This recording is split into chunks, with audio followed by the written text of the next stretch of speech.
See in 100 seconds. Structs.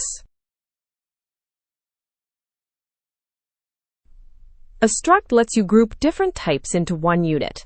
Typedef gives it a clean name so you don't have to write struct every time.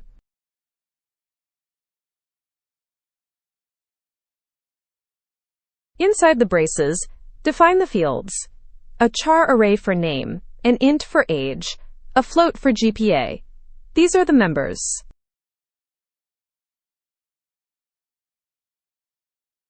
Student is now a type. Close it with a name and a semicolon. Initialize with curly braces. The values go in the same order as the members were defined.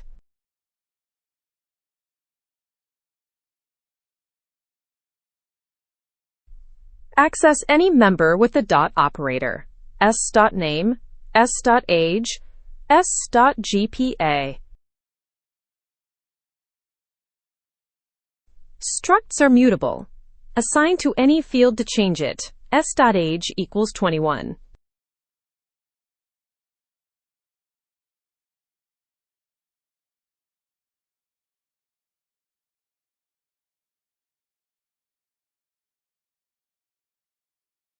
Name Alice, age 20, GPA 3.85.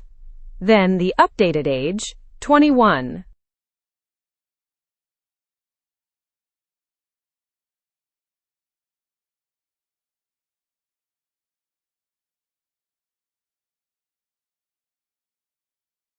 Next up, structs and pointers.